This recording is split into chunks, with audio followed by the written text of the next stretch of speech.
आप सभी भाइयों बहनों से निवेदन है कि वैवाहिक समारोह को, वैवाहिक कार्यक्रम को ज्यादा महंगा न बनाए, बल्कि सस्ता बनाए और सरल बनाए। दिखावे के चक्र में न पड़े, क्योंकि दिखावे के चक्र में जो पड़ता है वह बर्बाद हो जाता है। लोग आएंगे, उनका हृदय से स्वागत कीजिए। लोग आएंगे, खाएंगे और चले जाएंगे, परंतु जो आपने हृदय से उनका सम्मान किया वे जीवन भर नहीं भुला पाएंगे। और आप बहुत ज्यादा खर्च करके, बहुत बड़ा टेंट लगा करके, बहुत बड़ा कार्य आपने करके, परंतु उनको खूब खिलाया पिलाया, परंतु आपने उनका सम्मान नहीं किया, तो ये सब कुछ तुच्छ हो जाता है और वे अपमानित महसूस करेंगे और वे अंदर से नाराज होकर ही जाएंगे। इसलिए बेशक खर्च कम हो, लेकिन आए हुए मेहमानों का हृदय से स्वागत करें और वैवाहिक खर्च को कंट्रोल करें। नहीं तो आप दिखावे के चक्कर में कर्ज भरते भरते मर जाएंगे, आपको कोई पूछने वाला नहीं होगा। और इसीलिए हमारा समाज गरीबी के गर्त में जा रहा है। थोड़ा विचार करें, एक मध्यम वर्गीय परिवार, कमजोर परिवार बराबरी करने के चक्कर में, बेहतर करने के चक्कर में इतना खर्च कर देता है कि 20 वर्ष का कमाया हुआ 20 लाख रुपए वह 2 दिन में खर्च कर देता है। जिसका कोई औचित्य नहीं है, जिसकी कोई आवश्यकता नहीं है।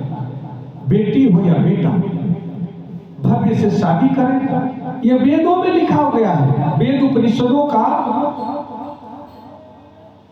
नियम है कि वैवाहिक बंधन में बंधते हुए, परिणय बंधन में बंधते हुए वर वधू को चाहिए कि वह अपने गणमान्यों का आशीर्वाद, गणमान्यों के सानिध्य में, वरों के सानिध्य में वे परिणय बंधन में बंधे और उनका आशीर्वाद ग्रहण करें। जिनका हृदय से आशीर्वाद उन वर वधू पर पड़ता है, तब उनका वैवाहिक जीवन उन्नत होता है, श्रेष्ठ होता है, आनंदमय होता है। और जो पैसों को खर्च करके दिखावा करते हैं और लेन देन के चक्कर में, दहेज के चक्कर में पड़ते हैं, चाहे देना हो या लेना हो, उनका वैवाहिक संबंध बिगड़ जाता है। इसीलिए सनातन धर्म के किसी भी वेद उपनिषद या किसी भी श्रेष्ठ ग्रंथों में वैवाहिक बंधन में बंधे हुए वर वधू का बिछुड़ने की कोई चर्चा नहीं है, तलाक की चर्चा नहीं है, विवाह विच्छेद की चर्चा नहीं है। क्योंकि हमारे यहाँ सनातन धर्म में हमारे बुजुर्गों ने, हमारे गुरुओं ने इतना पवित्र बंधन बनाया है कि यह तो 7 जन्मों का बंधन होता है, यह तो जन्मों जन्मों का बंधन होता है। फिर इसे टूटने का, बिछड़ने का कोई प्रयोजन ही नहीं होता।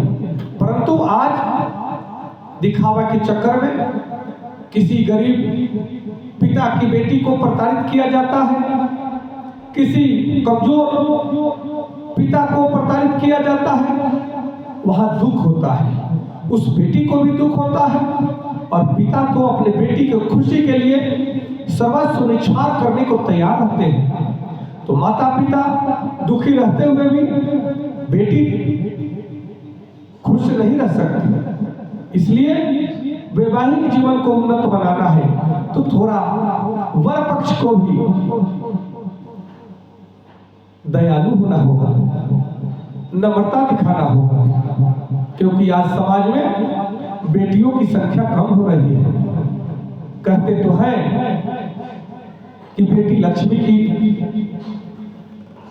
अवतार होती है। यह सत्य है कि बेटियां जननी है, माँ है, बेटी है, बहन है।